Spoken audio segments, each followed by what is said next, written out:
Okay, this video now will explain how to solve the Pearson correlation coefficient, which is a formula if you want to know whether the two variables are related or not. And if these two variables are related, then one is called dependent and the other is independent variables. Now, as you can see on the screen here, we have R equals with this formula, the Pearson correlation coefficient. And you should know that there are letters being used in this analysis. And what are the letters? You have to see that these letters include the X, the independent variable, and the Y, which is the dependent variable. When we say X, it is the variable that will influence the other variable. It will give change to the other variable, and any changes happen from the as a result of the independent variable is called the dependent variable. We call that the Y as the dependent variable. Now we have n here. N refers to the sample size. It refers to the number of data under analysis, or how many data being considered for the analysis. Now you have here the symbol summation, meaning you have to add what? You have to add the product of x and y. So you have here xy. We should have a column for xy. You have summation of x, meaning you have to add all x. So there must be x column, so we can add all the values. And we also have summation of y, which means you have to add all the values of y. So these x values are called these are values under independent variable, while this these values are all values for the dependent variable. Now, if we are going to consider our sample, okay, so I am going to highlight this, and you can see how many by looking at here, the count here, 30. So that's why we will consider 30 as our respondents here, no, which shall be in which the data shall be analyzed. Now, before going to the analysis, let us assume, or let us first understand what is our expected answer after what is the analysis for, or what is then the analysis when the person R is significantly, I mean the two variables are significantly related, or what is our analysis when the two variables are not significantly related. Okay, so example, these are the two variables here, the IQ and the grade. So its IQ is the intelligence quotient, and grade refers to the performance of a student in the class. Now, actually, the person R can arrive to different results. One is positive, the other one is negative.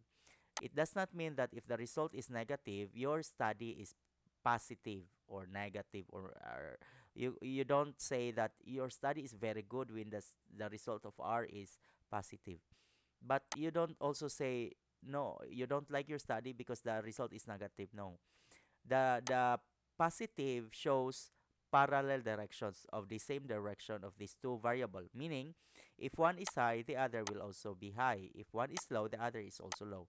So the same direction going together.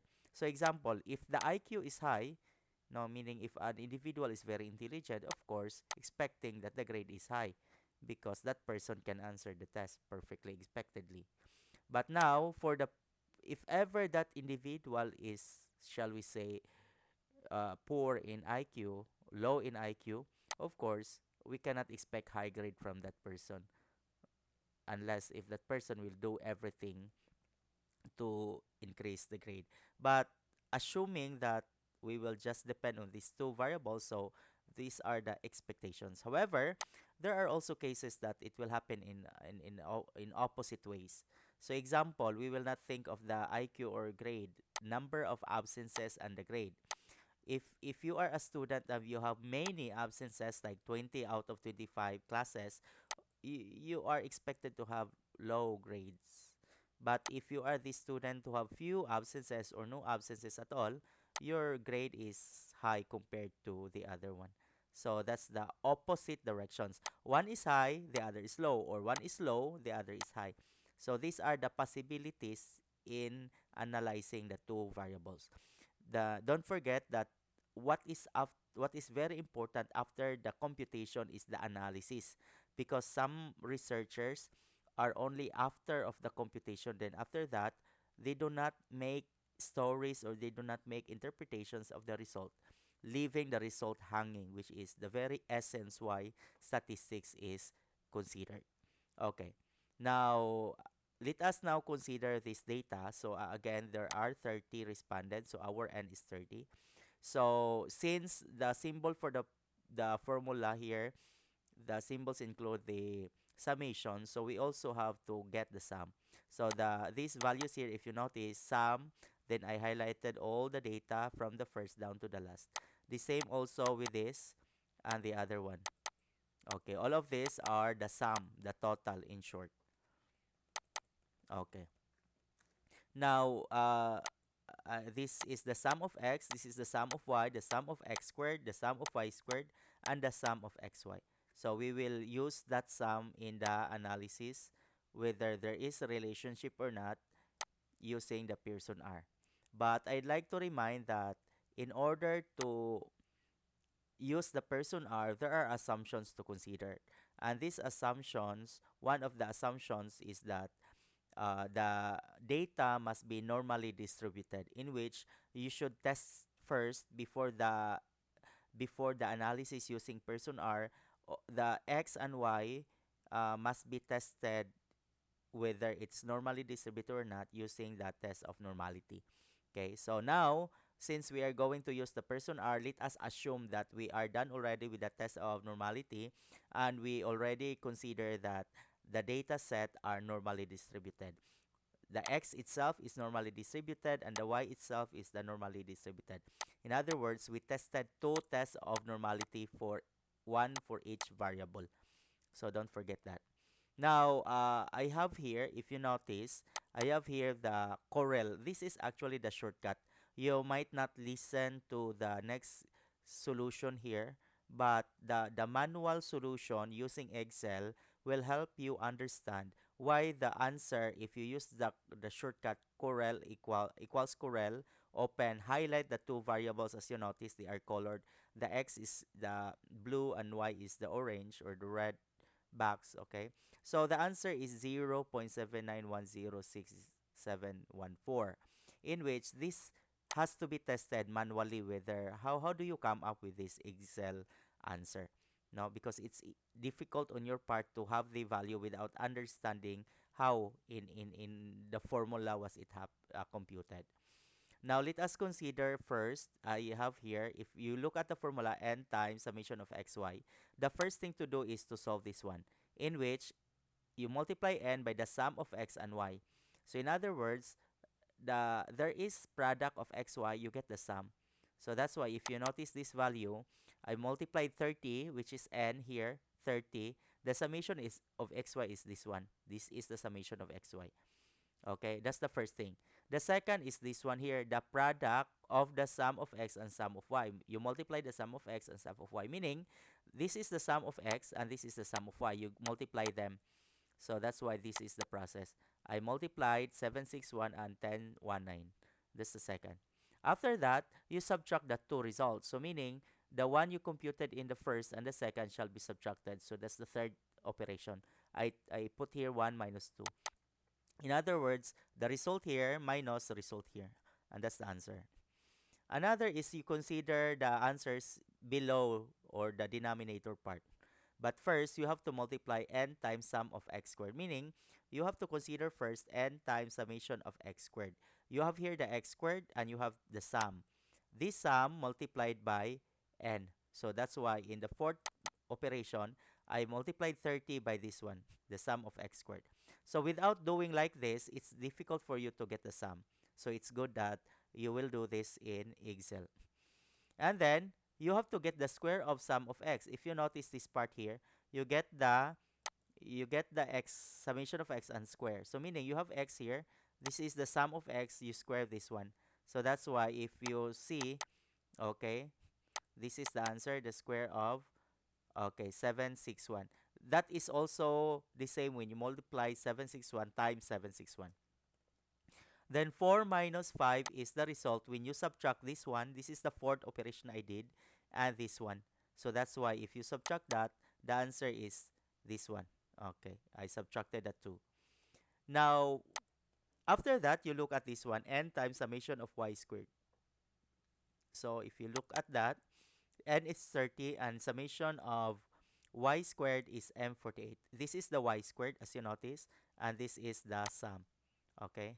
And then the square of sum of y. So look at here, the sum of y. You square that. So as you notice, this is the y. You get the sum, you square this one. Okay, that's the case. And then you subtract, because as you notice in the formula, you subtract the 2. So that's why you subtract the 7th operation and the 8th operation. Then that next is you multiply 6 times 9. What is 6 times 9? If you notice this, there is a bracket here, bracket, and there is a bracket here. That brackets actually separated the two set of data, I mean operations, and that means automatically multiplication if there is no symbol between.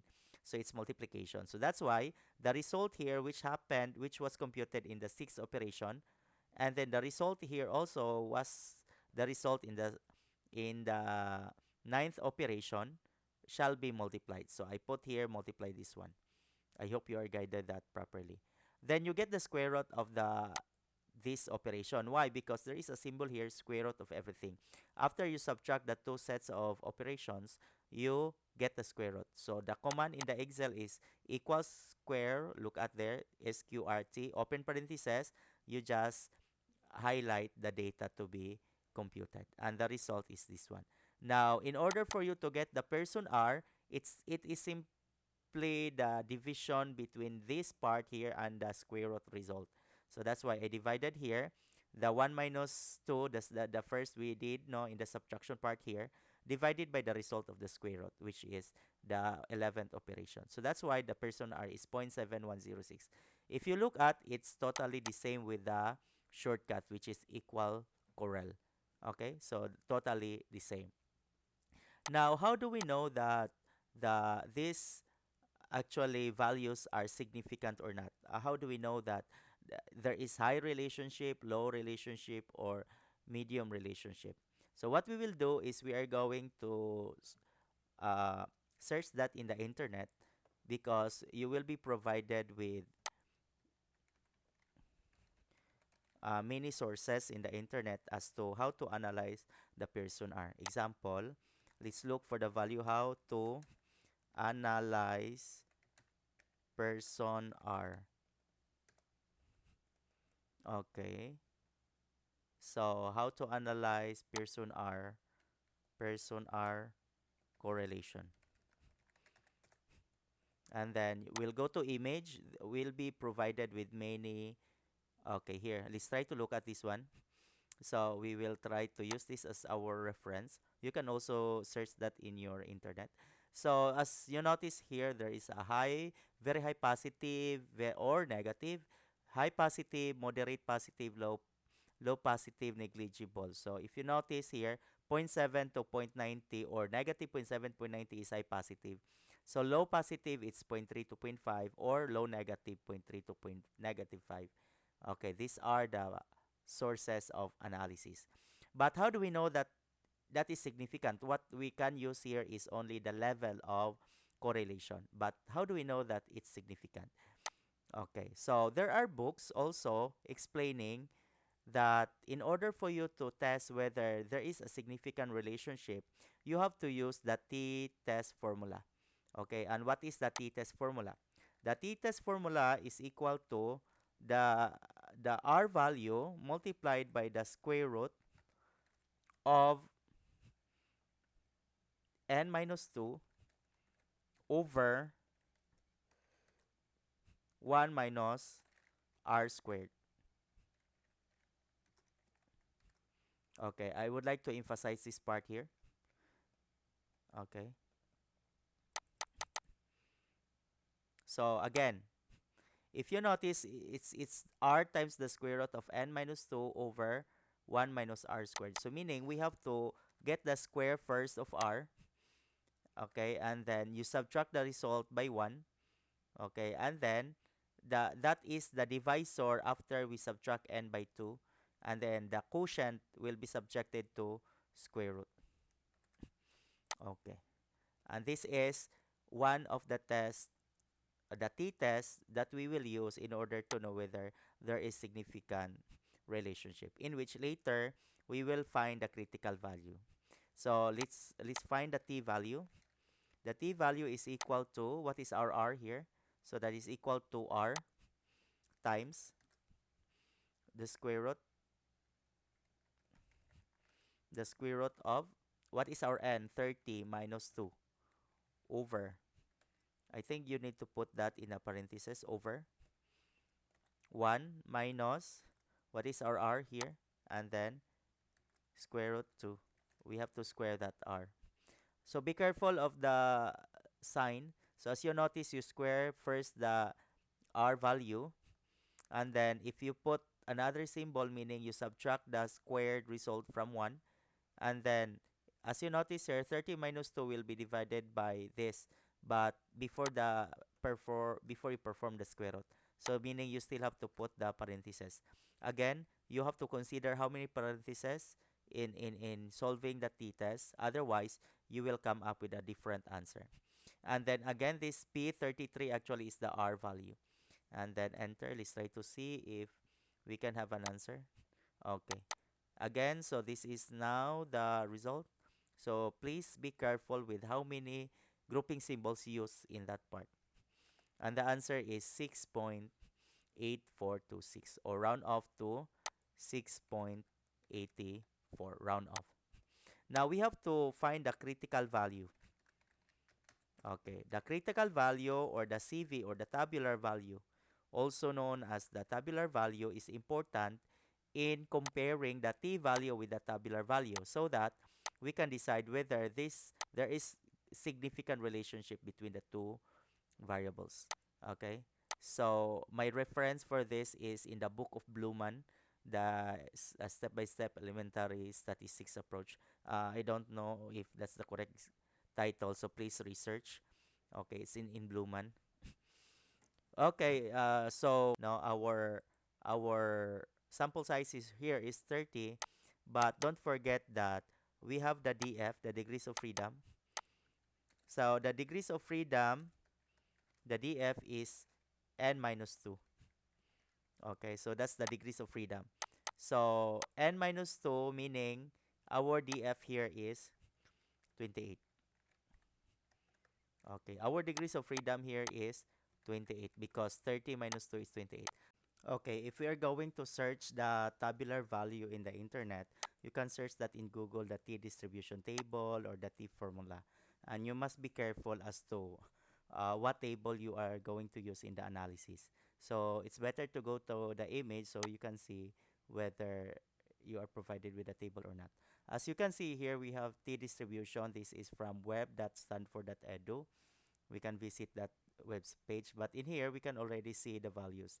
Actually, there is one tail that is 0.025, or two tails in here, 0.05. But let us say that we need the 0.05 at degrees of freedom n minus 2, which is 28. So we'll look at 28. For 0.05, it's okay here 2.048. It's 2.048. But if we use one tail for 0.05, one tail, the under 28, the answer is 1.701. But usually for the relationship, we will use the two-tailed. So we will use the 0.05 two-tailed, so we will use 2.08. So we can visit to that uh, given here. So 28 is 2.048. And we can go back here. So this is actually the one-tailed, and then you can use the two-tailed, which is 2.048. Now in this case, you are going to compare, and the result is significant. The null is rejected. That means they are related because the t value is greater than the tabular value. So the result now shows that since they are significant and the null is rejected, because the satisfaction and motivation level are related, so you have to analyze beyond the line. Do not repeat this in chapter 2 that the personal is 0.791, that is greater than the tabular, so that's why it's significant. So do not say that, but You just go beyond what is happening here. So that means because they are related, meaning the students might be satisfied because they are motivated, or the students are motivated because they are satisfied of the services of the school, and so on and so forth. So by the way, the data in the computation came from the data bank. So if you notice, we have here the data set for satisfaction, in which we use the total, and then we also have the motivation, in which we use the total also for motivation. Now, let us try to show what will happen to the person R if we will use the mean, because there are cases that you will analyze that using the mean instead of the total. So I will change the value, and let us try to see if it will give another answer, considering that we have different value. So I will copy now the mean satisfaction. Okay, here, copy. And I'll go to the data set. So if you remember our data set here, okay, I will just paste it here. This is our X. Okay, it changes everything, but we will go to the motivation. Let us try to see if the answers are the same. Copy. And we go to the Y values, paste with this number. Okay. So as you notice, okay, this is the correl again, and the result here is 0.79106, which is the same here. It gives the same answer. Let's try to check whether it is really the answer. The t value is the same, 6.84. That's 6.84 based on that formula. We just change the values. We are not changing the computation. However, it arrives the same answer. Try to look at the same 6.84, 2.048 is our critical value for two-tailed. But if it was one-tailed, so it's 1.01. Okay, so that means either way, you use the mean or you use the total, you will arrive the same person R. Because in the person R, you are on the pattern of the data, whether one is high, the other is high, or one is low, the other is low. So that's how to analyze the pattern. Okay, so that's all. I hope you learn a lot from this discussion.